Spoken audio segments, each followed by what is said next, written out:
Blood test वगैरह हुआ तो ब्लड टेस्ट में रिपोर्ट आई कि किडनीज की दोनों डैमेज है।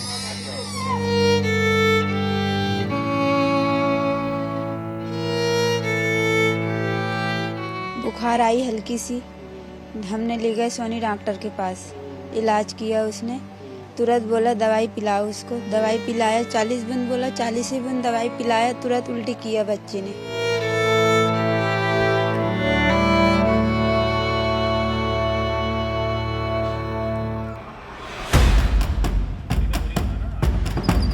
दोषी कोई भी हो, हमारी सरकार उसको छोड़ेगी नहीं, जहां से मिलेगा वहां से पकड़ के लाएंगे उसे।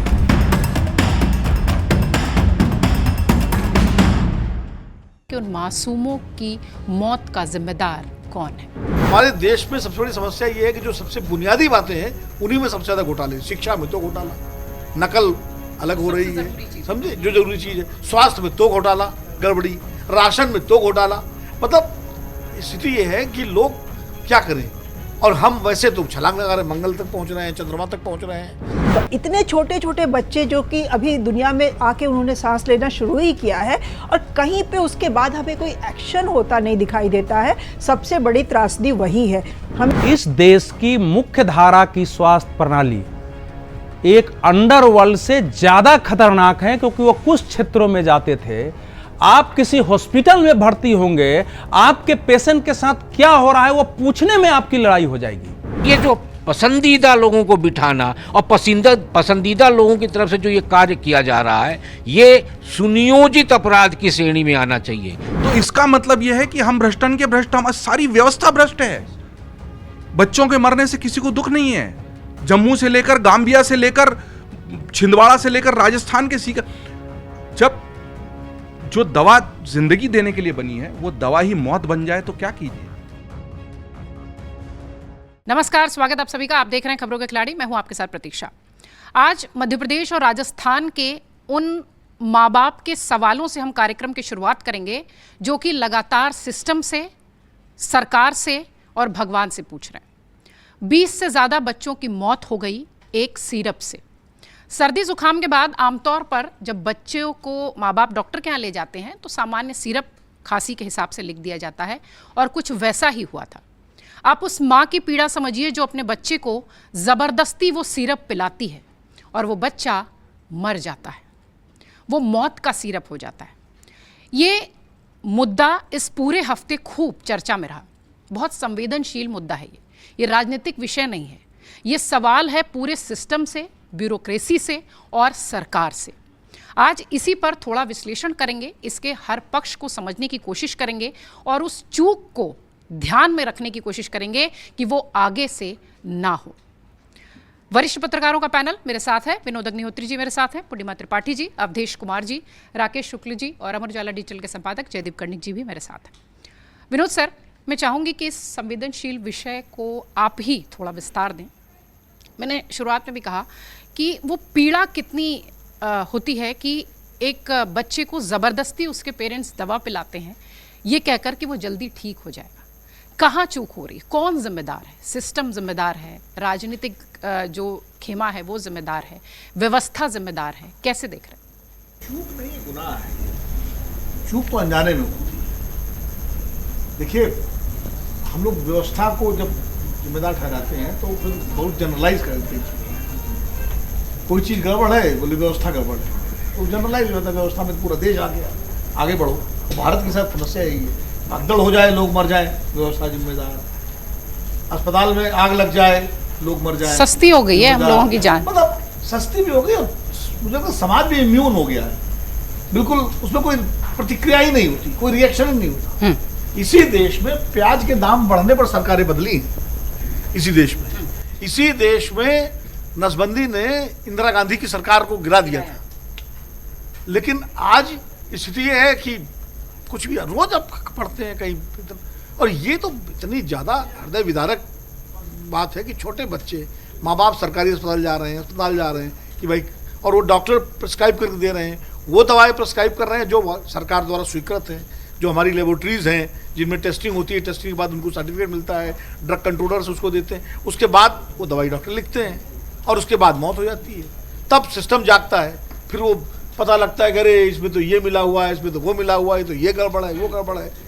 पता है हेल्थ को लेकर के इतना हम लोग जो है, हमारे देश में सबसे बड़ी समस्या ये है कि जो सबसे बुनियादी बातें हैं उन्हीं में सबसे ज़्यादा घोटाले। शिक्षा में तो घोटाला, नकल अलग हो रही है, समझे, जो जरूरी चीज़ है। स्वास्थ्य में तो घोटाला, गड़बड़ी, राशन में तो घोटाला। मतलब स्थिति ये है कि लोग क्या करें। और हम वैसे तो छलांग लगा रहे हैं, मंगल तक पहुंच रहे हैं, चंद्रमा तक पहुंच रहे हैं, अर्थव्यवस्था 5वीं, चौथी 5वीं बन गए, $4 ट्रिलियन की। लेकिन हालत ये है।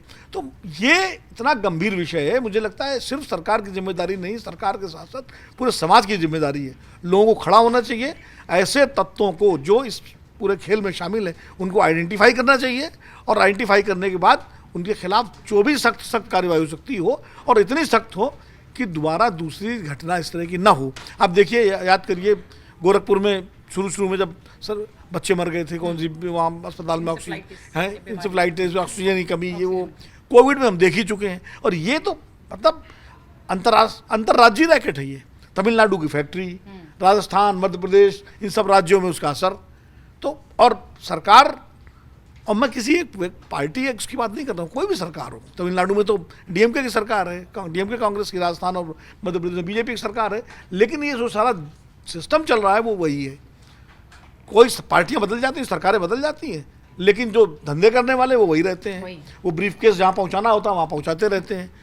उत्तर प्रदेश में एक NRLM घोटाला हुआ था हेल्थ मिशन का, मायावती जी के टाइम में। जेल के अंदर बहुत सारी गिरफ्तारियाँ हुई, लोग जेल के अंदर मर गए, सुसाइड कर लिया।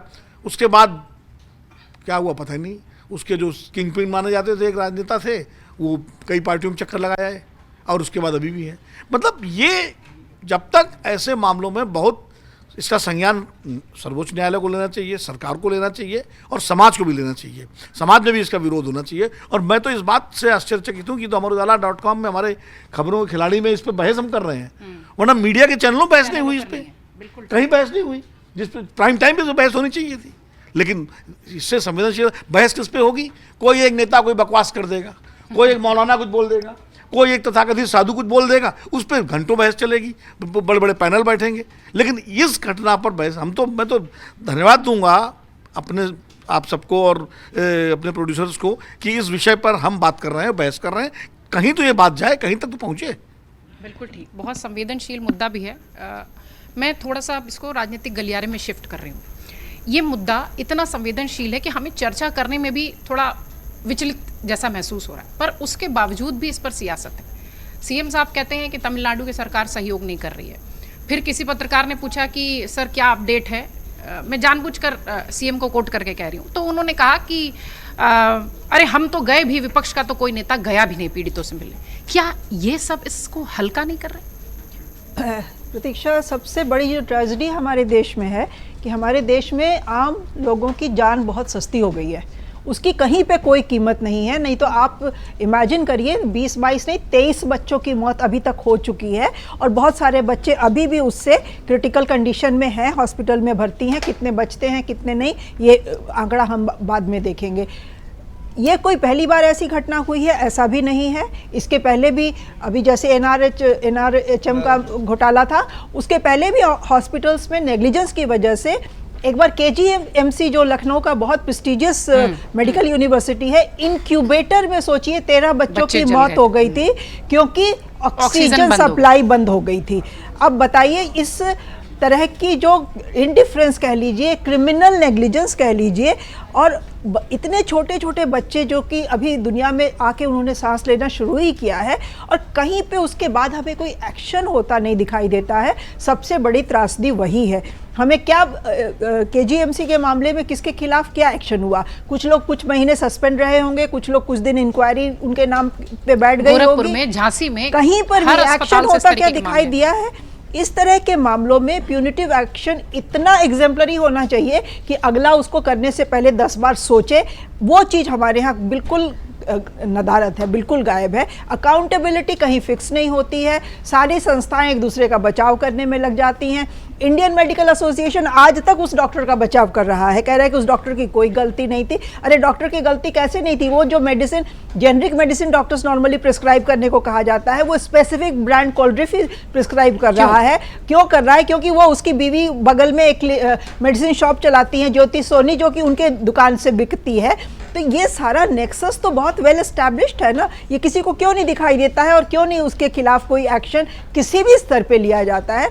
तो हम किसी एक को पकड़ के टांग दें, इसमें नहीं होना चाहिए, ऐसा नहीं होना चाहिए। अच्छा, ये जो कोल्ड्रिफ का मामला आया है, इसी तरह का कोई दूसरा नाम था शायद, कोल्ड कफ सिरप कोई मेडिसिन थी, जो कि 2 साल पहले एक गाम्बिया में, मेरे ख्याल से अगर करेक्ट मैं ना हूं तो आप लोग करेक्ट कर दीजिए, 60-65 बच्चों की, 150 बच्चों की, 150 बच्चों की मौत हो गई थी। लेकिन वो बेचारा अफ्रीकी देश था, तो उसका कोई हो हल्ला कहीं नहीं मचा, और इंडिया में हमने किसी के खिलाफ कोई एक्शन होता हुआ नहीं देखा।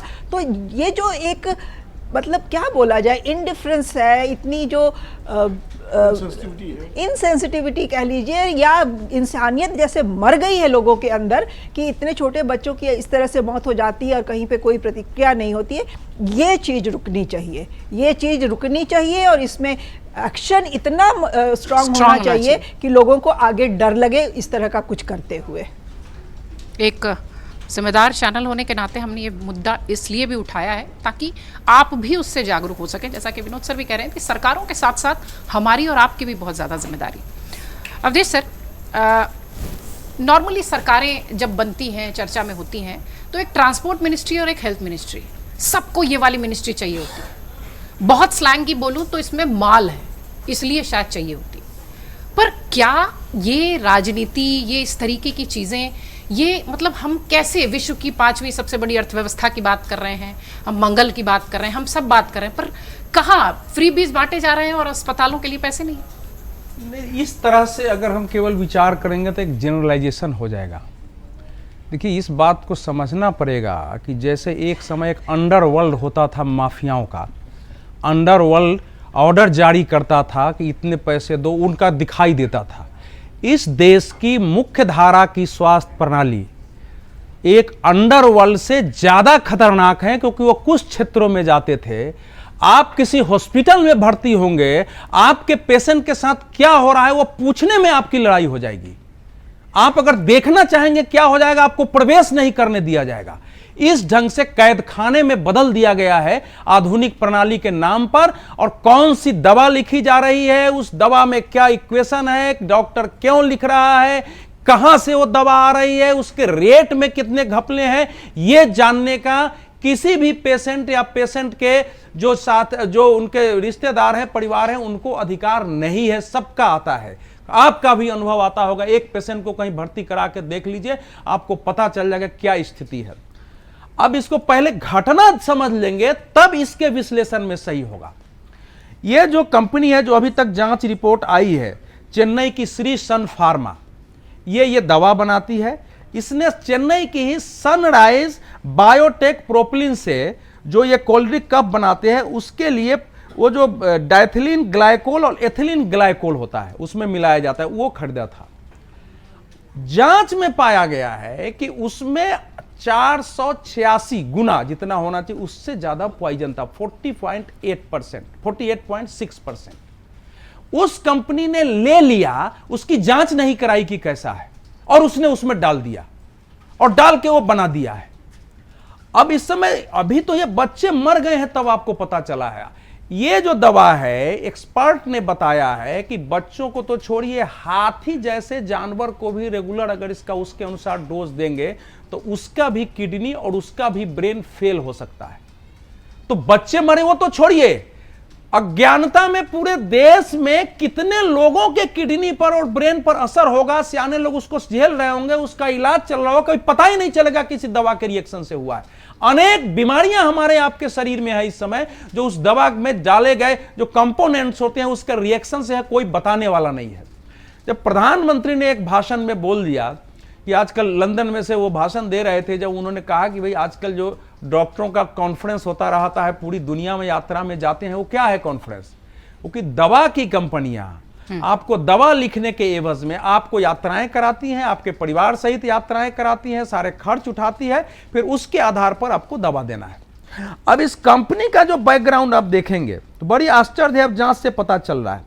आप इसके वेबसाइट पर जाइए। सर CDSD राज्य कंट्रोल ड्रग नियंत्रण बोर्ड ये सब क्या कर रहे हैं? वही कर रहा हूं ना, सुनिए ना, वो तो छोड़ दीजिए। 1990 में इस कंपनी का रजिस्ट्रेशन हुआ है और कई सालों से इसका रजिस्टर ही नहीं है। वहां रजिस्टर तब गायब होता है जो अनियमितता होती है। अब आप सोचिए, केवल एक जगह नहीं देखने तो एक कंपनी पकड़ में आई है, कितनी ऐसी कंपनियां होंगी जिन पर जो है ड्रग कंट्रोलर क्या करते हैं भाई, भ्रष्टाचार जो है पूरे मेडिकल क्षेत्र जो है वो, मैं तो बहाने अंडरवर्ल्ड माफियाओं है, जहां की आप भय से मांगते हैं, यहां भी भय से आपका मेडिकल कॉलेज का लाइसेंस रद्द कर देंगे, वही नहीं, हर जगह। तो वो एक माफिया जो है, ये मध्य प्रदेश में पीछे पड़े रहते हैं क्योंकि इनका दिमाग रहता है कि मैं मध्य प्रदेश, ये पूरे देश की मध्य प्रदेश के नहीं, हर जगह। अब तो मामला मध्य प्रदेश राजस्थान का है ही नहीं। एक दवा जो हम लोगों के पास आती है 2.25 रुपए की होती है, हमको बताया गया एक डॉक्टर ने, और मार्केट में आप जाएंगे तो उसका पूरा पैकेट 45 रुपए से नीचे की नहीं है। अनेक ऐसी दवाएं हैं जो लूट मची हुई है। अब जो ये जो आप जिसका नाम ले रहे हैं कि केंद्रीय औषधि मानक नियंत्रण संगठन CDSCO, अब ये कह रहे हैं कि हम तो चाहे तो किसी भी दवा को बैन कर सकते हैं। तो आज तक क्यों सोए हुए थे? उस दवा की लाइसेंस कैसी बन गई? और देश ये भी ध्यान रखे, वो कंपनी 4 चीजें बना रही है, उसमें प्रोटीन पाउडर भी है, चाइल्ड के ग्रोथ का सिरप भी है। आजकल प्रोटीन पाउडर कितना चल रहा है देश में, और जिम में हम मरते हुए देख रहे हैं बच्चे को। तो आप जिम में हम कोलैप्स होते लोगों को देख रहे हैं। अगर इस ढंग से प्रोटीन पाउडर मार्केट में चल रहे हैं, कोई इस देश में देखने वाला नहीं है। टके सिर भाजी टके सिर खाजा, मतलब अंधेर नगरी चौपट राजा है। और पूरी दुनिया में मैं कह रहा हूं, इस हेल्थ सिस्टम में इनकी इतनी दादागिरी है कि दूसरे होम्योपैथ को कहते हैं कि ये पैथी नहीं, पूरी लड़ाई दुनिया में चल रही है। आयुर्वेद में बचपन में थोड़े थोड़े चीरा, मैं एलोपैथ का विरोधी नहीं, एलोपैथ ने बहुत बड़े बड़े काम किए हैं, लेकिन उसके नाम पर जो ये बिल्कुल अंडर थोड़ी बेचेंगे बन गई है, अस्पतालों को जेल में चेंज कर दिया गया है, लगता है हमारा कोई अधिकार नहीं है बिलों पर, वो भयावह है। इसलिए एक चीजें हुई है, इस घटना को आप कह रहे थे कि संवेदनशील है। गांव में या शहर में किसी को जहर देके कोई मार दे, उसके साथ समाज क्या व्यवहार करता है? इतने लोगों को जहर देके मार दिया गया है, इतने लोग बीमार पड़ गए होंगे, और उसके साथ क्या होना चाहिए इस समय? इसको इस ढंग से देखना चाहिए, और समाज के लोगों को भी, डॉक्टरों को सोचना चाहिए कि आप जो शपथ लेते हैं वो सर्विस का शपथ होता है। अगर आप पैसे के लिए और आंख मूंद करके लोगों के जान से खेल रहे हैं, तो आप सोचो कि आप जा करके ईश्वर के यहां जाके क्या उत्तर दोगे। ये डॉक्टरों पर भी उनको मालूम नहीं है कि ये जो कफ की दवाई बनती है, इसलिए डॉक्टर होते हैं, कफ की दवाई में जानबूझ करके माना जाता है कि कफ जो है, मैंने बात किया, वो बताते हैं कि वो बैक्टीरिया से भी होता है, वायरस से भी होता है। तो ऐसे उसमें दवा डालो कि दोनों को मार दे, और लोगों को लगे कि हमारी 2 दिन में ठीक हो गया। तो इसी ढंग से अनेक दवाइयां हमारे यहां बन रही है। इसकी जो जांच रिपोर्ट अभी आने वाली है, लेकिन ये मतलब चाहे वो कोई भी मध्य प्रदेश हो, तमिलनाडु है, केंद्र सरकार है, इसके जो पूरा स्वास्थ्य महकमा है उस पर एक बड़ा प्रश्न चिन्ह खड़ा करता है कि क्या बाकी जो रिफॉर्म होता है, क्या देश के हेल्थ सिस्टम में रिफॉर्म की आवश्यकता है या नहीं है। क्या एक बार इस प्रकार के जितने सेंसिटिव ड्रग है, अगर प्रधानमंत्री कहते हैं कि जेनरिक दवाइयां डॉक्टर लिखें, तो वहां के राज्य सरकारों का और इनके ड्रग कंट्रोलर्स का, डिपार्टमेंट का दायित्व है कि नहीं कि जितनी मात्रा में हमने जो है जेनरिक दवाइयां भेजी है उसको वो लिखा जा रहा है कि नहीं लिखा जा रहा है। ये सब चीजें करनी पड़ेगी ना, तो ये भयानक परिस्थिति है। मैं फिर इसको दोहरा रहा हूं, 22-25 बच्चों की दर्दनाक मृत्यु हो गई, वो तो एक पक्ष है, हजारों लोग हो सकता है, लाखों लोगों के हो सकता है, किडनी पर, बाकी चीजों पर असर पड़ रहा हो, जो प्रोटीन पी रहे होंगे, चाइल्ड ग्रोथ का सिरप पी रहे होंगे, उन सब की क्या स्थिति होगी, इसकी कल्पना करिए।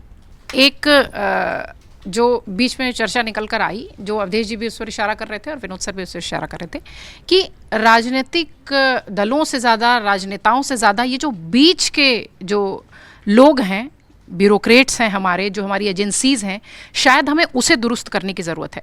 कोरोना में भी हमने यही वाली गंदगी देखी थी। देखिए, अभी अवधेश जी ने कंपनी का कहा कि बैकग्राउंड जानना जरूरी है। मुझे लगता है जो घटना मध्य प्रदेश में हुई और 23 बच्चों की मौत हुई, उसमें मध्य प्रदेश सरकार का बैकग्राउंड जानना जरूरी है। 2017 में गौरी सिंह जी हेल्थ सेक्रेटरी थी, उनके समय पर उन दवाइयों का अनुबंध किया गया, भारत सरकार ने जिन दवाइयों को प्रतिबंधित कर रखा था उन दवाइयों के साथ अनुबंध हुआ, और अनुबंध के बाद वो दवाइयों की खेप पहुंची मध्य प्रदेश में, और मध्य प्रदेश पहुंचने के बाद उसका वितरण हुआ 2017 में। और 2016 में भारत सरकार 518 दवाइयों को जो प्रतिबंध किया था उनमें से करीब 20 दवाइयों का उन्होंने एग्रीमेंट किया। अब 2020 पे आइए, 2020 में वहाँ के हेल्थ सेक्रेटरी, मध्य प्रदेश सरकार में हेल्थ सेक्रेटरी बने मोहम्मद सुलेमान। कोरोना काल था, कोरोना काल के समय पर जिला अस्पतालों से डिमांड आई राज्य सरकार के हेल्थ मिनिस्ट्री के पास कि हमको ये सामान चाहिए। तो भोपाल से जिला अस्पतालों को फ़ोन गया कि जो आपने डिमांड किया उसको दुगना कर दीजिए। दुगना डिमांड पहुंची, दुगना डिमांड पे जो एक्चुअल डिमांड थी उतना सामान गया और दुगने डिमांड की रिसीप्ट आ गई। ये कोरोना समय की बात, ये कोरोना समय की मैं बात कर रहा हूँ। फिर 2017 में जो एग्रीमेंट हुआ जिन दवाइयों का, यानी प्रतिबंधित दवाइयों को जो एग्रीमेंट किया गया 2022, 2023, 2020 वो कंटिन्यू रहा, वो दवाइयों का प्रतिबंध खत्म नहीं हुआ। जो नया सेक्रेटरी आए वो नए हेल्थ सेक्रेटरी ने उसको कंटिन्यू रखा। फिर अब मौजूदा समय की हम बात करें तो 2017 से लेके आज हम 25 पे हैं, जो मौजूदा हेल्थ सेक्रेटरी हैं संदीप यादव जी, उन्होंने भी उसको कंटिन्यू रखा है। अब सब जो आपने एक बड़ा अच्छा विषय उठाया कि राज्य में 2 डिपार्टमेंट बड़ी रुचि के होते हैं चीफ मिनिस्टर के, एक हेल्थ और एक ट्रांसपोर्ट, क्योंकि हेल्थ में अस्पताल होता है और ट्रांसपोर्ट में आरटीओ होता है। नहीं, पीडब्ल्यूडी में उतना ज़्यादा मत जाइए, लेकिन इसमें तो नहीं आते ना, इसमें तो डायरेक्ट बेनिफिट है। ये जो डायरेक्ट बेनिफिट, नहीं, ये दोनों डिपार्टमेंट डायरेक्ट बेनिफिट के हैं। आरटीओ की भी बोली लगती है और अस्पतालों में परचेजिंग खूब होती है। परचेजिंग के नाम पे कागज चलता है, फाइल चलती है। अब सवाल इस बात का है कि अप्रैल 2025 में मध्य प्रदेश औषधि नियंत्रक अधिकारी डॉक्टर शोभित कोष्टा का बयान देखिए। उन्होंने कहा कि मध्य प्रदेश में नकली दवाइयाँ मध्य प्रदेश नकली दवाइयों से पूरी तरह मुक्त है, और यहाँ नकली दवाइयाँ जो दूसरे राज्यों से आती हैं उन पर सख्त निगरानी की जाती है। उनके सुर में सुर को किसने मिलाया? निर्माता कंपनी ने मिलाया और वितरक ने मिलाया, यानी जो दुकान वाले हुए एसोसिएशन है उन्होंने भी मिलाया और निर्माण करने वाली कंपनियों ने मिलाया। अब आप 3 कर्मचारियों को निलंबित कर दिए और बनाने वाली कंपनी के मालिक को आपने गिरफ्तार करके आप चेहरा नहीं बचा सकते। आपको विनोद जी ने जो कहा सिस्टम दुरुस्त यदि करना है तो 2017 के हेल्थ सेक्रेटरी पे भी कार्रवाई होनी चाहिए, 2020 के हेल्थ सेक्रेटरी पे भी कार्रवाई होनी चाहिए, और 2025 में जो हेल्थ सेक्रेटरी है उस पे भी कार्रवाई होनी चाहिए। और इस बात की पूरी पड़ताल होनी चाहिए कि इस पूरे सिस्टम में और कौन कौन घुसा हुआ है। हम इसको पॉलिटिकल नज़रिए से देखते हैं। असल में क्या होता है कि मुख्यमंत्री अपने रुचि का हेल्थ सेक्रेटरी बिठाता है। गौरी सिंह, शिवराज सिंह के सुलेमान भी रुचि के थे, और मोहन यादव जी के जो पसंदीदा है वो संदीप यादव जी हेल्थ सेक्रेटरी हैं। तो ये जो पसंदीदा लोगों को बिठाना और पसंदीदा लोगों की तरफ से जो ये कार्य किया जा रहा है, ये सुनियोजित अपराध की श्रेणी में आना चाहिए। ये गलती नहीं है, ये अपराध है। 23 बच्चों की मौत के लिए 3 कर्मचारियों को आप दोषी ठहरा के और एक कंपनी मालिक को दोषी ठहरा के आप पल्ला नहीं झाड़ सकते। आपको ऊपर जो बैठा हुआ व्यक्ति है जिसने ये सारी चीज़ें की है, यानी प्रतिबंधित दवाइयों के साथ अनुबंध करके मध्य प्रदेश में वितरण का दरवाजा खोलने वाले लोगों पर भी कार्रवाई हो और उनकी भी गिरफ्तारी होनी चाहिए। बिल्कुल ठीक है सर, एक सुर में सबने इसका विरोध ही किया, होना भी चाहिए। विषय भी ऐसा है, Bharat pharmacy of the world के नाम से जाना जाता है।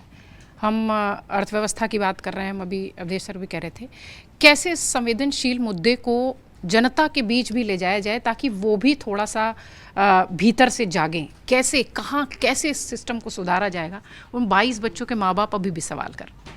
एक तो प्रतीक्षा, इस मुद्दे पर चर्चा करते वक्त हम सभी दुखी भी हैं, क्षुब्ध भी हैं और आक्रोशित भी हैं, और कई बार मुद्दों के पेंच इतने जटिल होते हैं कि उन अंधेरी गलियों में भटककर हम मूल मुद्दे से कहीं दूर चले जाते हैं। तो हम कोशिश करेंगे कि वैसा ना हो। सभी ने अच्छे से बात रखी, लेकिन फिर भी मुझे लगता है कि समग्र रूप में इसको हम देखना ज़रूर चाहेंगे। सबसे पहले तो ये है कि अगर भारत में सब कुछ छोड़कर, चंद्रयान से लेकर गगनयान से लेकर 5 ट्रिलियन की इकोनॉमी को छोड़कर अगर कोई सिर्फ 2 प्राथमिकताएं तय करनी होंगी तो मुझे लगता है वो हैं शिक्षा और स्वास्थ्य। और जब तक शिक्षा और स्वास्थ्य में बुनियादी परिवर्तन को लेकर हम क्रांतिकारी रूप से नहीं जागेंगे ना, तब तक हम इस तरह की बहसें करते रहेंगे। पूर्णिमा जी ने कुछ हवाला दिया था, लेकिन मैं बता देता हूँ तथ्यात्मक रूप से। 2019 में जम्मू में इसी तरह का कफ सिरप पीने से 20 से ज़्यादा बच्चों की मौत हो गई थी। मेडन फार्मास्यूटिकल्स ने वो बनाया था, उस वक्त भी हल्ला मचा था, और 19 से हम 25 में बैठे हैं, फिर हल्ला मच रहा है। जो गाम्बिया की घटना की बात पूर्णिमा जी कर रही थी, वो 2022 की घटना है, और 2022 में वहाँ 66 बच्चे मरे थे। और जम्मू में जो हुआ था वो डिजिटल विजन नामक कंपनी थी। डिजिटल विजन, आप सोचिए कंपनी का नाम है डिजिटल विजन, कफ का सिरप बना रही है।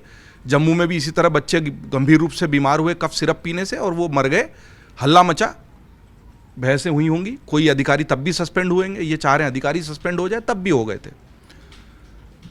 भारत से बाहर यहीं का कफ सिरप गया, वो मेडन फार्मास्यूटिकल्स का था, 66 बच्चे मरे थे, जो आंकड़ा उपलब्ध है।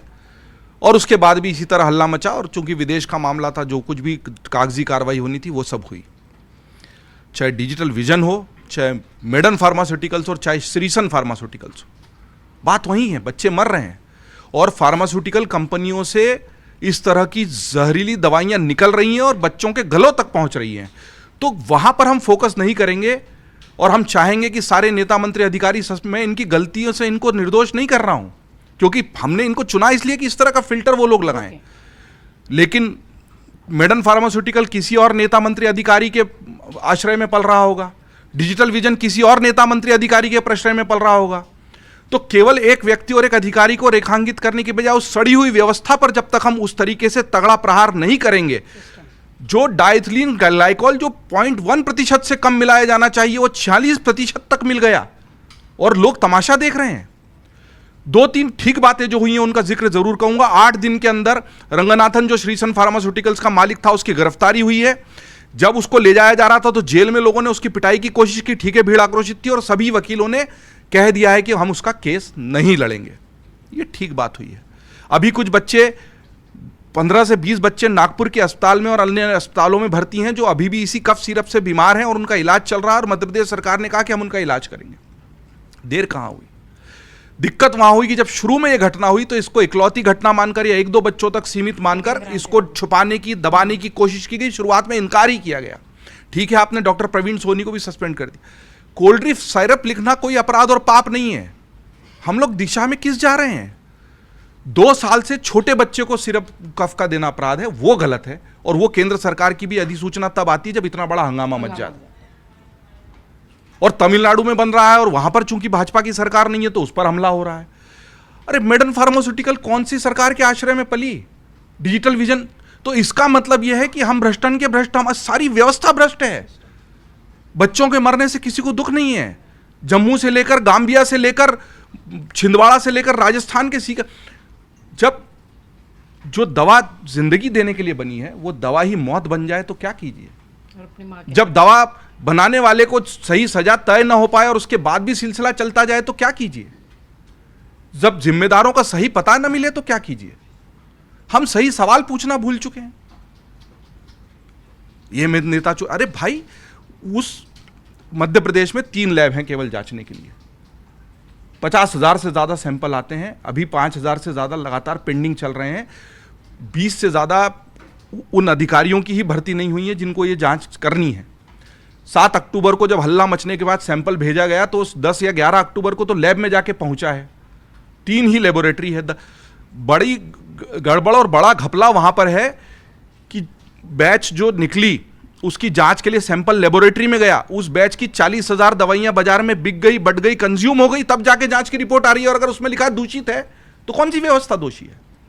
पूरी व्यवस्था भ्रष्ट है। आप मेडिकल दवाइयों की सप्लाई की बात कर रहे हैं। 2,000 रुपए का MRP का लिखा हुआ इंजेक्शन, जिसमें स्कूलों में जैसा होता है ना कि इसी दुकान से बस्ता लो, इसी दुकान से कॉपी किताब लो, इसी दुकान से यूनिफॉर्म लो, अस्पताल में हो गया कि हमारी ही फार्मेसी से दवाई लो, और उस पर 2,000 रुपए की MRP है। और वही इंजेक्शन मैंने खुद 200 रुपए में खरीदा है थोक बाजार से, परिचय की वजह से। तो अगर 200 रुपए का इंजेक्शन 2000 रुपए में बिक रहा है तो जिम्मेदार कौन है इस लूट में? आपने वो स्टंट जो लगाया जाता है, बहुत अच्छा काम किया। 80,000 रुपए के स्टंट की 22,000 कीमत कर दी। डॉक्टर ने अपनी फीस बढ़ा दी, अस्पताल ने अपने चार्जेस बढ़ा दिए। गरीब आदमी की लूट वहीं की वहीं है। अगर बात ही करनी है कफ सिरप के बहाने तो यह बड़ी गंभीर घटना है। मैं केवल आखिरी में एक बड़े पत्र, और संयोग है कि उन्होंने मुझे उनके शायद कोई लेख लिखा था, उसके जवाब में मध्य प्रदेश के एक अधिकारी ने, निश्चित तौर पर वो अपना नाम नहीं लेना चाहेंगे, एक नोट भेजा है और उस नोट को मैं पढ़ना चाहूँगा। हम इसको कोशिश करेंगे अमर उजाला पे। एक हारे हुए चिकित्सक की दुखद गाथा। छिंदवाड़ा प्रकरण से पूरे देश का सारा चिकित्सा जगत हिला हुआ है, बेचैन है, शायद असहाय भी है। बाजार और सरकारी तंत्र से मरीजों को बचाने की लड़ाई एक ईमानदार चिकित्सक अक्सर लड़ता रहता है, किंतु अब तो बाजार से दवाई लेकर खाना भी इतना खतरनाक हो चुका है कि हमारी समझ से बाहर है यह सब। इसमें डॉक्टरों का दोष नहीं, ऐसा वो चूंकि डॉक्टर वो खुद कह रहे हैं, हम उनको इस बात के लिए बरी नहीं कर सकते कि 2 साल से छोटे बच्चे को क्यों लिखा, या पहली बार में बच्चे को असर नहीं हुआ तो फिर भी आप लिखते क्यों चले गए। फिलहाल दवा निर्माताओं और बड़े अधिकारियों का अमानवीय गठजोड़ सिर्फ पैसा चाहता है। मंत्रालय में बैठे बड़े अधिकारियों को जनता को अच्छी चिकित्सा सेवाएं मुहैया कराने से कोई रुचि नहीं है। एक जिम्मेदार पद पर बैठा हुआ डॉक्टर जिसने इसको करीब से देखा वो लिख रहा है, मैं खुद एक बड़े पद पर रह चुका हूं, मुझे मालूम है कैसे भोपाल से बड़े अधिकारी केवल फोन कर देते थे, कभी कोई लिखित आदेश नहीं भेजते थे। उन्होंने ब्रैकेट में लिखा अपने नोट में। इस प्रकार की दवा खरीदी करें। भ्रष्टाचार करने में उनकी रुचि थी कि किसी एक कंपनी को या किसी दवाई के ऑर्डर को वो जारी करें। इसका मतलब, ये लंबा सा नोट है लेकिन मैं इस पर इसलिए रोकूंगा कि हमारे पास इस पूरी डिबेट में समय नहीं, हम इसको प्रकाशित करेंगे अमरउजाला.com पर। एक बड़े पद पर बैठा हुआ डॉक्टर उस सरकारी सिस्टम के भीतर की सड़ांध को सामने ला रहा है। क्या ये सड़ांध रुकेगी? आज भारतीय जनता पार्टी का मुख्यमंत्री कल कांग्रेस का होगा, परसों डीएमके का होगा, जनता दल यूनाइटेड का होगा, तृणमूल कांग्रेस का होगा। नीचे ये अधिकारियों की जो बंटर बांट है, अपनी दवा कंपनी को फेवर करने वाली बात है। डाइथिलीन ग्लाइकॉल 46% मिल गया और किसी लेबोरेटरी में उसकी जांच नहीं हुई। जिस कंपनी से उस श्रीसन वाले रंगनाथन ने खुद खरीदा वो तो विदेश भागने की फिराक में था। चलो हमने कम से कम उसको गिरफ्तार किया है और उसको सजा मिले। और विनोद जी ठीक कह रहे थे, इनके घरों पर बुलडोजर कब चलेगा? इनके घरों पर बुलडोजर क्यों नहीं चलता है? नहीं तो ये जम्मू, गांबिया, छिंदवाड़ा, सीकर और राजस्थान के अस्पताल में आईसीयू में भर्ती मरीज इसलिए मर गए कि वो शॉर्ट सर्किट से आग लग गई। वो बेचारे, वो भी तो इलाज के लिए गए थे ना। बच्चों को ऑक्सीजन से मर जाते हैं। झांसी के अस्पताल में आग लग गई, सारे मर गए अंदर के अंदर ही। किसी एक घटना को आइसोलेट करके किसी एक को टारगेट करने से ये, बल्कि उनका उद्देश्य पूरा हो जाएगा। जो असली गुनहगार हैं वो बचे रहेंगे। वो जब तक सामने नहीं आएंगे ये इस तरह के तमाशे बंद नहीं होंगे। और ये होना चाहिए और ये गुनाह है। और इस गुनाह की भी, अगर आप किसी ने छोटा भ्रष्टाचार किया है, कुछ किया है, सड़क पर कोई नारा लगा दिया, आप जाके उसका घर तोड़ दे रहे हो, और इतनी मौतों के लिए क्या सजा दोगे? ये समाज देखना चाहता है, ये देश देखना चाहता है। और इसीलिए हमने इस विषय को इस जानबूझ कर रखा है। ये सिर्फ लोग देखें और नंबर का खेल नहीं है। ये वो गंभीर प्रश्न है जिस पर अगर चर्चा नहीं होती तो पत्रकारिता करना बेकार है। जिन्होंने कहा कि जो हेल्थ सिस्टम हमारा है वो एक तरह से माफिया तंत्र में बदल गया है। 2000 रुपए का इंजेक्शन जो 200 में मिलता है। 2010 में एक कानून पास हुआ था जिसपे हम पॉडकास्ट भी कर चुके हैं, बिल्कुल अपने उसमें, उसके जो डॉक्टर अभय शुक्ला से, कि क्लिनिकल एस्टेब्लिशमेंट एक्ट, जिसमें पेशेंट्स के राइट्स और हर चीज का नियमन है। हाँ, बिल्कुल। और उसके 2012 में रूल्स ही फ्रेम हो गए, आज 2025 तक वो लागू नहीं हुआ है। ये है सिस्टम की, इन भ्रष्ट सिस्टम की ताकत, जो उसको लागू नहीं होने दे रहे, जो केंद्र सरकार का कानून पास हुआ है। सिस्टम की लापरवाही, आपके और हमारे बच्चों को बचाने की जिम्मेदारी हमारी भी है। सरकारों को दोष देना, पुरानी बातें याद करना, थोड़े समय बाद भूल जाना, चुनावी मौसम आ जाए तो वोटर्स जो है पुराने मुद्दे भूल जाते हैं, ये सब आपको भी ध्यान रखना है। ये मुद्दा हमने उठाया ही इसीलिए, जैसा कि विनोद सर ने भी कहा कि मेन स्ट्रीम मीडिया में कहीं इस बात की चर्चा भी नहीं हुई, टेलीविज़न के तौर पे अगर ख़ास तौर से कहें तो। लेकिन हमने ये जिम्मेदार चैनल होने के नाते, जिम्मेदार नागरिक होने के नाते ये विषय उठाया है ताकि आंखें खुले, सिस्टम सुधरे और हर वो लोग जो इसकी जड़ में हैं वो ये बात का जवाब दे पाएँ कि उन मासूमों की मौत का जिम्मेदार कौन है। बहुत शुक्रिया आप सबका खबरों के खिलाड़ी देखने के लिए।